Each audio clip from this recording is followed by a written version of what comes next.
Well, I'm back again here, like the dirty penny. But anyway, I find it interesting to express my thoughts and exchange my views with the people at large. Many of them do not agree with my views, but it is not for the sake of agreement that I'm doing it, but it is my thought process which I want to ascertain whether it gels with at least one person in the world. And I'm able to see that most of my thoughts are being expressed by the FM and other people in the market. Now, today, I'm going to talk about the budget. Let me make it very clear.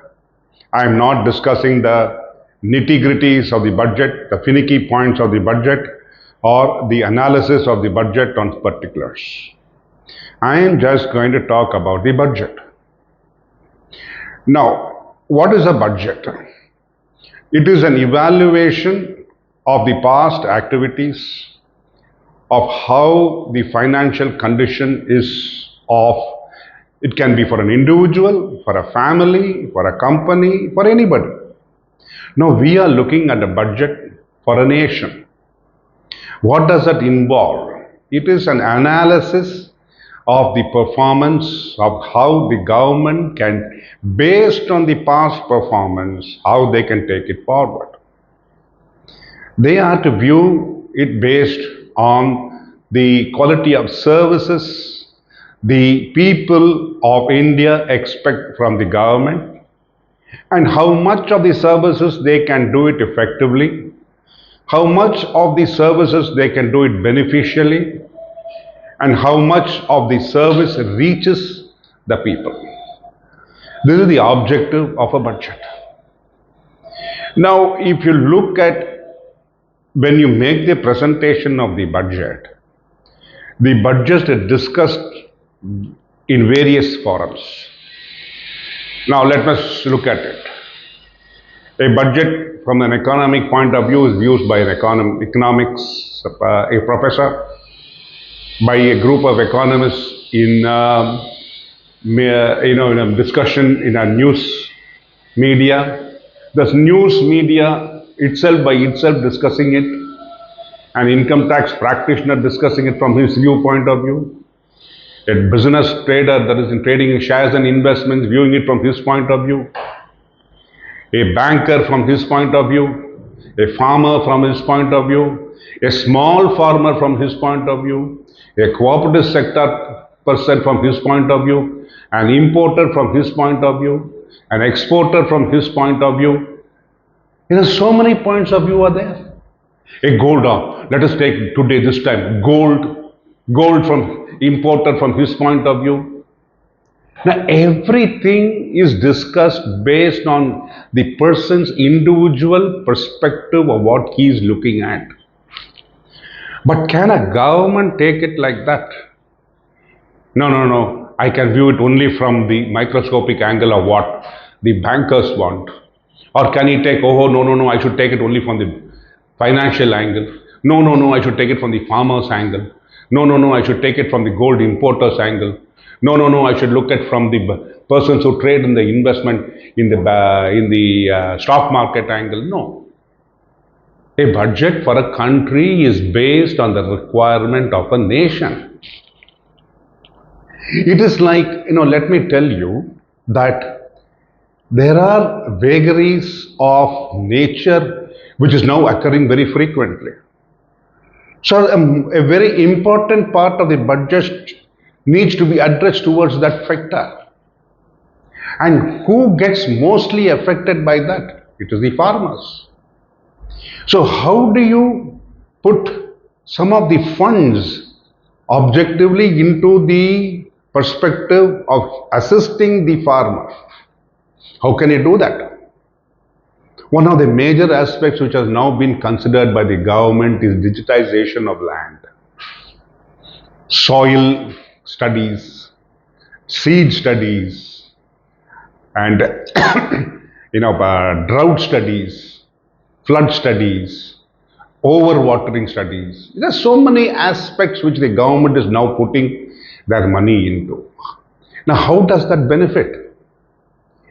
Well, it may not benefit it may not benefit immediately, and it is not that it is benefiting only one sector. Food is a primary consideration on which the world survives.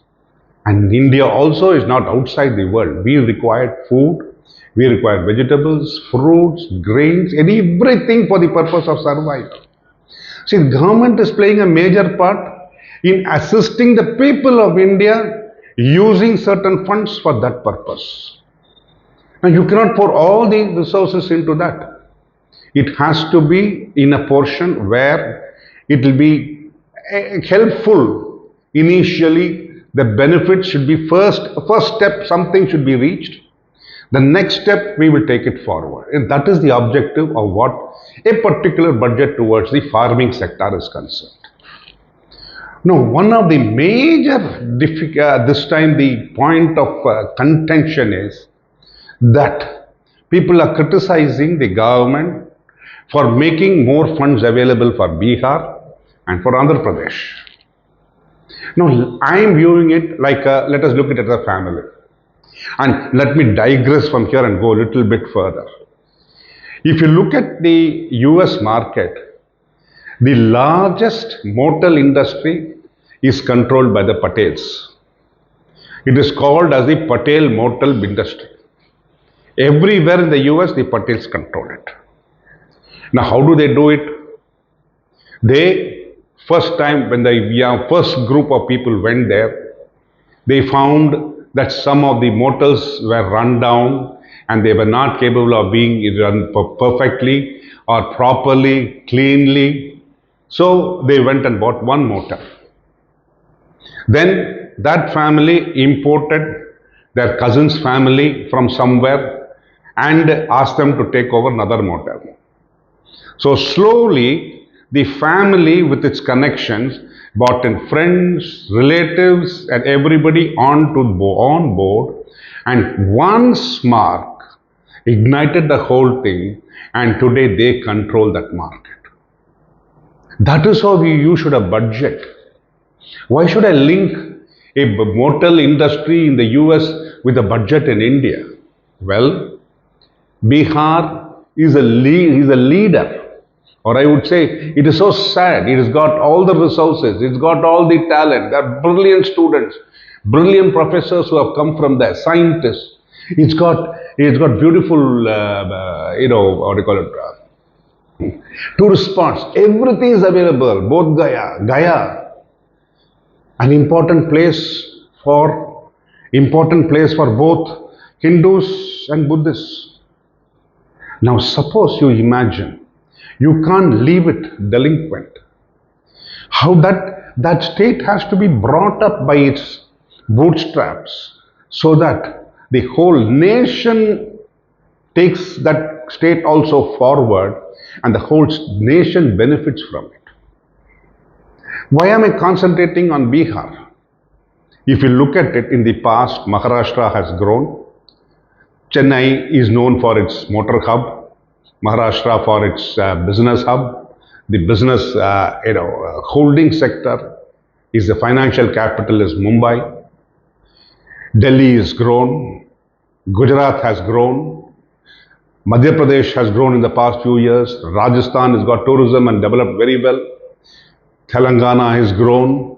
So many states have grown. And some states have been left behind. Now it is our duty as a nation to coordinate, to put things together so that the whole nation as such grows and is not lopsided. That is one of the objects by which the money has been pumped into. Given more money has been pumped into Andhra Pradesh, that is legal. We'll come to that later. And here pumped into Bihar so that that state, the people of that state, it can benefit rising their economy level, and that will benefit the whole nation as such. I think now I will continue with this later, and this is just my first talk on my budget. I'm looking at the budget as a wholesome and not nitty picking on that. Thank you very much.